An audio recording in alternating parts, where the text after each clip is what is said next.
नमस्कार। हमारे दैनिक जीवन में घटित होने वाली घटनाओं का हमारे जीवन पर बहुत गहरा प्रभाव पड़ सकता है और ऐसी ही कुछ घटनाओं में से आज हम बात करने वाले हैं Rajasthan right to health bill और इससे जुड़ी कंट्रोवर्सीज के बारे में। क्या है ये बिल, क्यों डॉक्टर्स और प्राइवेट हॉस्पिटल्स इसका विरोध कर रहे हैं, आज हम इसके बारे में चर्चा करने वाले हैं। ये Rajasthan right to health bill जो है, इसका बहुत गहरा संबंध 2018 के राजस्थान असेंबली इलेक्शन से है। राजस्थान में जब चुनाव होने वाले थे 2018 में, तब कांग्रेस ने अपने इलेक्शन मैनिफेस्टो में ये घोषणा की थी कि वह एक ऐसा कानून बनाएगी जिसके अंतर्गत राजस्थान के सभी नागरिकों को मुफ्त हेल्थ केयर प्रोवाइड की जाएगी। वो भी चाहे प्राइवेट हो या गवर्नमेंट हॉस्पिटल हो, उससे कुछ फ़र्क नहीं पड़ेगा, सभी जगह मुफ्त हेल्थ केयर सर्विस प्रोवाइड की जाएगी। और अब 2023 का चुनाव सर पर है, तो उसी के मद्देनज़र राजस्थान सरकार ने इस बिल को लाने की घोषणा की है। ये बिल हमारी विधानसभा में पास भी हो चुका है और काफ़ी डॉक्टर्स इसका विरोध कर रहे हैं। आइए अब जानते हैं कि हमारा जो संविधान है वह इसके बारे में क्या कहता है। हमारे संविधान के आर्टिकल 47 जो directive principle of state policy के अंतर्गत आता है, उसमें भी ये लिखा हुआ है कि एक अच्छे राज्य को अपने नागरिकों को मुफ्त हेल्थ केयर सर्विसेज प्रोवाइड करवानी चाहिए।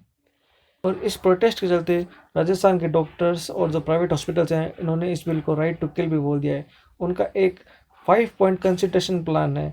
वो चाहते हैं कि राजस्थान सरकार इन 5 पॉइंट कंसिडरेशन प्लान पर ज़रूर गौर करे और फिर इस बिल को लेकर आए। उन्हें इस बिल से आपत्ति नहीं है, लेकिन इस बिल में कुछ खामियां हैं, उन्हें इनसे आपत्ति है। तो आइए जानते हैं क्या है ये बिल। ये बिल कहता है कि राजस्थान के सभी नागरिकों को फ्री हेल्थ केयर सर्विस, जिसमें consultation, diagnosis, medicine, emergency transport, emergency care सभी प्रोवाइड की जाएगी, वो भी public and private health institutions पर एट फ्री ऑफ कॉस्ट। अब इमरजेंसी ट्रांसपोर्ट का मतलब है, अगर आप किसी हॉस्पिटल में जाते हैं और डॉक्टर आपको रेफ़र कर देता है कि भाई ये केस उनसे हैंडल नहीं होगा, आप दूसरे हॉस्पिटल में जाकर अपना इलाज कराइए, तो जो ट्रांसपोर्ट का खर्चा होगा यानी जो एम्बुलेंस का खर्चा होगा, वो भी हॉस्पिटल्स के द्वारा ही उठाया जाएगा, उसमें भी आपको पैसा नहीं देना पड़ेगा। और साथ ही इस बिल में ये भी लिखा है कि जो स्टेट के जो भी सिटीजन्स हैं, उनको इमरजेंसी ट्रीटमेंट और emergency care without any pre payment of fees provide करवाई जाएगी। मतलब आपको हॉस्पिटल में भर्ती होने पर आपका इलाज तुरंत शुरू कर दिया जाएगा, आपसे फ़ीस की डिमांड नहीं की जाएगी। और अगर आप पे नहीं कर पाते तो ये जो खर्चा है ये राजस्थान सरकार पे करेगी। अब हम जानते हैं कि राजस्थान में कौन कौन सी हेल्थ स्कीम पहले से मौजूद है। चिरंजीवी योजना और RGHS योजना, ये दो गवर्नमेंट जो मेजर गवर्नमेंट योजना है, ये राजस्थान में पहले से अवेलेबल है। चिरंजीवी हेल्थ योजना में अब 25 लाख तक का हेल्थ कवर कर दिया गया है हर फैमिली पर, जो कि पहले 5 लाख रुपए का था।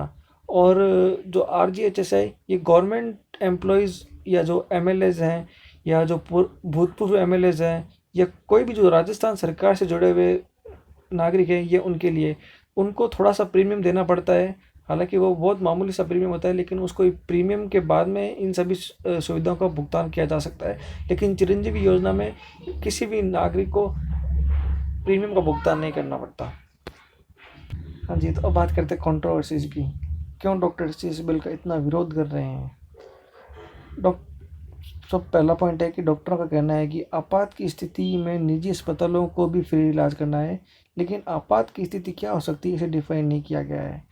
तो कोई भी व्यक्ति विशेष अपने खुद के स्वार्थ के लिए, अपने निजी स्वार्थ के लिए मुफ्त इलाज पाने के लिए किसी भी अस्पताल में जाकर, चाहे वो निजी हो, मेनली निजी की बात हो रही है, किसी भी निजी अस्पताल में जाकर अपने किसी भी छोटी समस्या को आपात की स्थिति बताकर उनसे मुफ्त इलाज ले सकता है।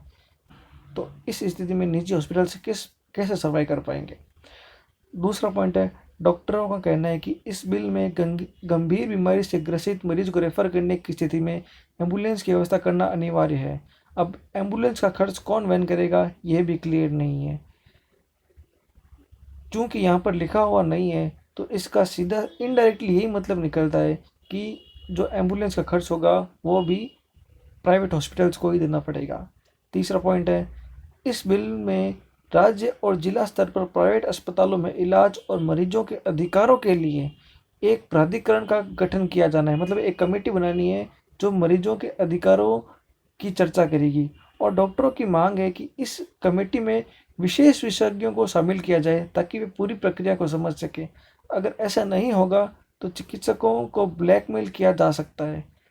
अगर हम ऐसे पर्सन को कमेटी में बिठा देंगे जिसको टेक्निकल नॉलेज नहीं है, प्रोसेस का नॉलेज नहीं है, तो डेफिनेटली उसको बहुत समस्या होगी उस प्रोसेस को समझने के लिए, और वो हो सकता है एक फेयर डिसीजन ना दे पाए।